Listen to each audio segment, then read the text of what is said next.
இன்னொரு சம்பவம், அது யாருக்கிட்டையும் இது அது சொல்லலை. இதுவும் ஈவன் நம்ம ஃப்ரெண்ட்ஸுக்கு கிட்ட கூட நான் சொல்லலை. அது 16 வயது நிலை படம் வந்து ரிலீஸ் ஆகிட்டு செகண்ட் வீக் ஓஹோன்னு போயிட்டு இருக்கு.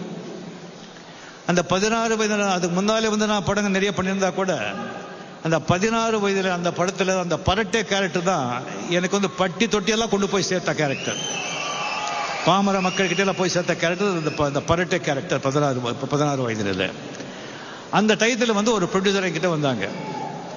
வந்து ஒரு படம், அந்த ஹீரோ பேரை வந்து நான் சொல்லலை.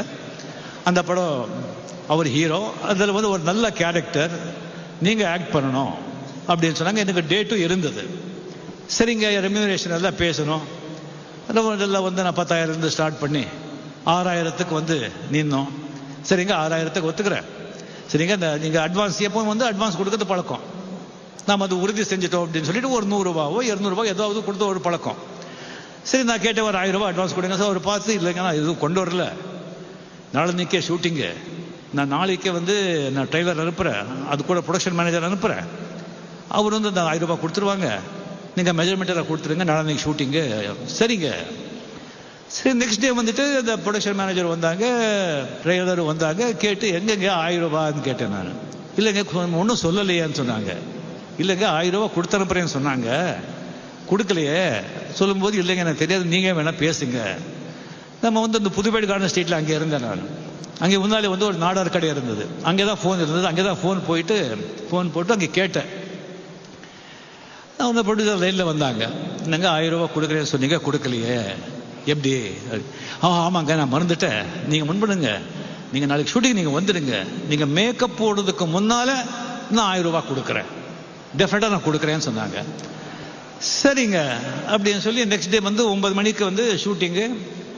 7:30 மணிக்கு கார் வருதுன்னு சொன்னாங்க.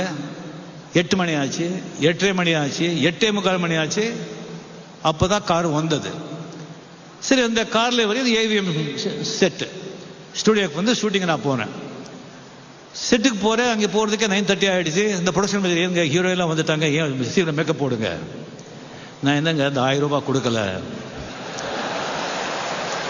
இல்லைங்க, நீங்கள் வந்து என்னங்க 1000 ரூபா கொடுக்குறாங்க, நீங்கள் மேக்கப் போடுங்க, நீங்கள் வந்துடுவாங்க சொன்னாங்க. இல்லைங்க, 1000 ரூபாய் கொடுத்தா தான் நான் மேக்கப் போடுவேன் அப்படின்னு சொல்லிட்டு நான் வந்து சரி நின்றுட்டேன்.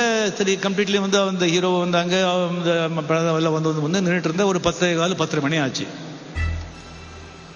டக்குன்னு சொல்லி ஒயிட் அம்பாசிடரில் கார் ஃபாஸ்ட்டாக வந்து நின்னது. டோர் திறந்து அந்த ப்ரொடியூசர் கீழே இறங்கினாங்க. கீழே இறங்கிட்டு எடுத்த உடனே, என்னடா என்ன பெரிய பெரிய பெரிய ஆர்டிஸ்டா, பெரிய ஹீரோவா, இப்போதான் வந்திருக்கேன், 4-5 படம் பண்ணியிருக்கேன், என்ன படம் கொடுக்கல, என்ன மேக்கப் போட மாட்டியா? உங்களெல்லாம் எத்தனை பேர் பார்த்துருக்கேன்டா, ரோட்ல அலையண்டாதீங்கலாம், கேரக்டர் கிடையாது, ஒன்றும் கிடையாது, போடா. நான் வந்து என்னங்க, நீங்க தானே சொன்னீங்க, அதனால நிற்கிறேன்னு சொன்னா, வீட்டுக்கு போ, கேரக்டர் கிடையாது. சரி, ஓகே, கார் கொடுங்க. கார்லயே போறே சொன்னா, கார்ல கிடையாது, அதுக்கே நீ வாடகை கொடுக்கணும், நடந்தே போடும் அப்படின்னு சொன்னாங்க. என்கிட்ட உண்மையாவே பணம் கிடையாது, பாக்கெட்ல பணம் வச்சுக்கல. இந்த மாதிரி நான் என்ன தப்பு பண்ணேன், இவ்வளவு அவமானப்படுத்தாருன்னு சொல்லிட்டு ஏவிஎம் ஸ்டுடியோல இருந்து அப்படியே நடந்து வர்ற செகண்ட் வீக் 16 வயதுல இது எப்படி இருக்கு அப்படின்னு சொல்லிட்டு போட்டு போஸ்டர் எல்லாமே நடந்து இதே மைண்ட்ல ஓடுது. அந்த பஸ்ல போறவங்க எல்லாம் இது எப்படி இருக்கு, இது எப்படி இருக்குன்னு கேட்கறாங்க. எனக்கு வந்து இப்படி நடந்து போயிட்டு இருக்கு, இதை பார்த்து சொல்றாங்க அப்படிங்கிறது என் மைண்ட்ல. பின்னாலே ஒரு 4-5 பேர் பரட்ட இது எப்படி இருக்குன்னு வர்றாங்க. என் மைண்ட்ல எல்லாம் என்ன ஓடுதுன்னா, இதே கோடம்பாக்கம் ரோட்ல ஃபாரின் வண்டி எடுத்துக்கிட்டு அந்த கார்ல வந்து கால் மேல கால் போட்டு உட்காந்து இதே ஏவிஎம் ஸ்டூடியோல அதே ஃப்ளோர்ல வந்து போகலன்னு சொன்னா, நான் ரஜினிகாந்த் கரெக்டா வந்து 2.5 வருஷத்துல வந்து ஏவிஎம் செட்டியார்கள் சிறந்த இட்டாலியன் ஃபியட் வண்டி 4.25 லட்சத்துக்கு வாங்கினேன். வெயிட் வாங்கிட்டு அதே ஃப்ளோர் அந்த ப்ரொடியூசர் வண்டி எங்கே அம்பாசிடர் நிற்க வந்ததோ அதே அங்கேயே அந்த வண்டி நிற்க வச்சு கீழே இறங்கி 555 சிகரெட் சும்மா வண்டி மேல கை வச்சுக்கிட்டு 2 சிகரெட் எல்லாம் வந்து அங்கே வந்து கம்ப்ளீட்லி ஒரு யாரும் கவர்னர் வந்துட்டாங்கன்னு நினைச்சிட்டாங்க.